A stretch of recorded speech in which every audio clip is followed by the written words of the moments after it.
And welcome everybody to another edition of the GSMC Sports Podcast, brought to you by the GSMC Sports Network. As always, I'm your host, Kenneth, and it's great to have you guys here on this Wednesday, April 16th.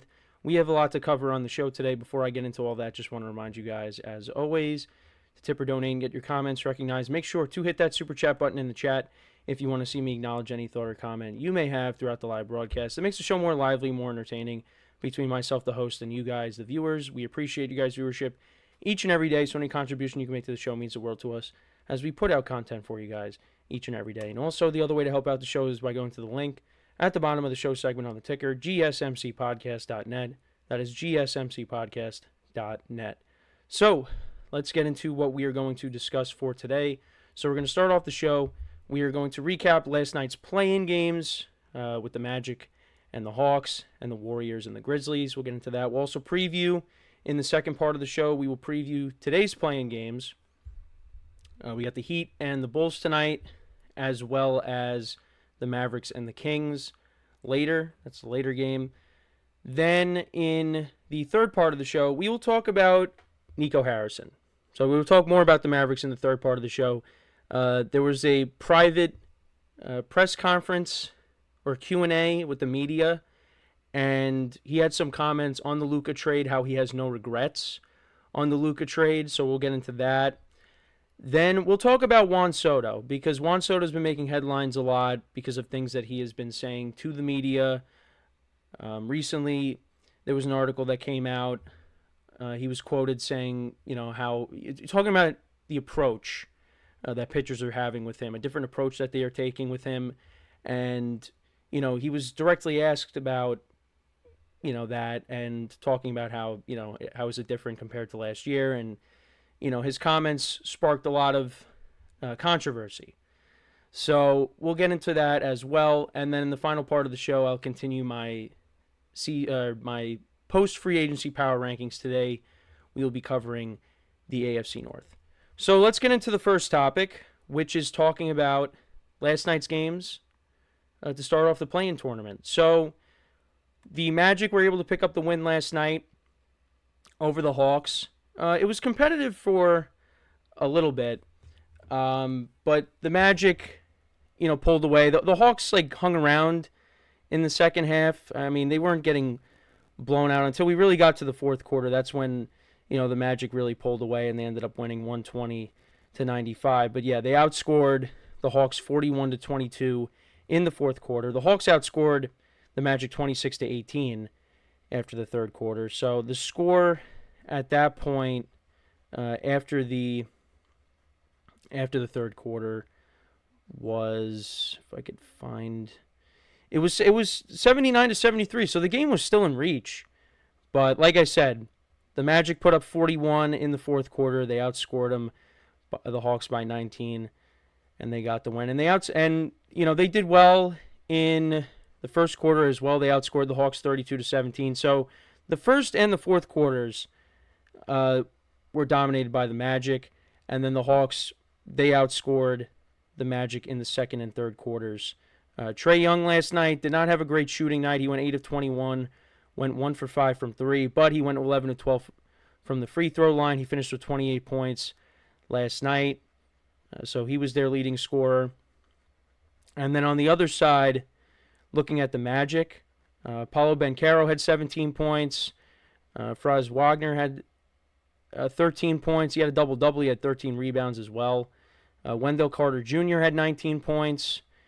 26 points off the bench from Cole Anthony. He had a good shooting night. 10 of 17, 4 of 9 from 3.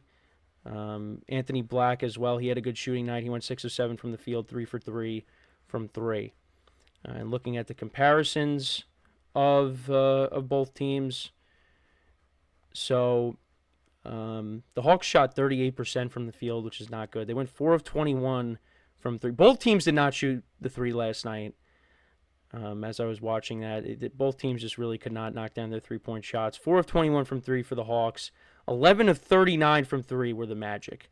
They went 28. They were 28.2% from that range. Both teams close to 80% from the free throw line last night. The Magic had 62 rebounds to the Hawks 50.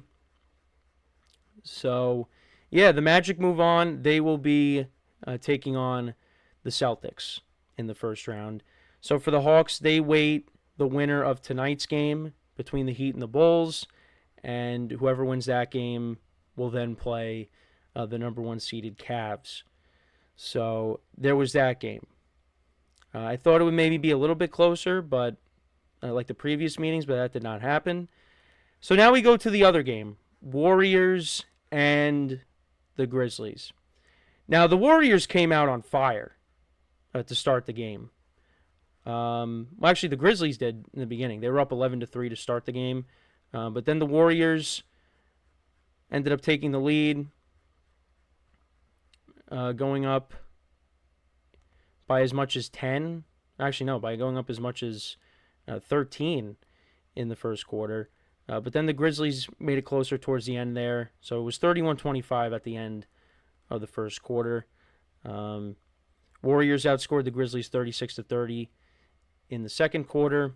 The Grizzlies did play a lot better in the second half because the Warriors had control of this game, and then they let the Grizzlies get back in it. The Grizzlies at one point took the lead, but clutch shooting from Steph Curry had made a couple of clutch threes down the stretch last night, and they made their free throws at the end when they needed to, because the Grizzlies still were in it. I mean, this game, it took a while for it to end, but with all the fouls, but the Warriors were able to get the win, and they got key contributions, of course, from Steph Curry and Jimmy Butler as well. Steph Curry finished with 37 points last night, went 9 of 22 from the field, 6 of 13 from three, but made some clutch threes, like I said, down the stretch there in the game last night, and he was great from the free throw line, was flawless from the free throw line, went 13 of 13. Jimmy Butler, 38 points last night, 12 of 20 from the field, 2 of 4 from three, 12 of 18 from the free throw line.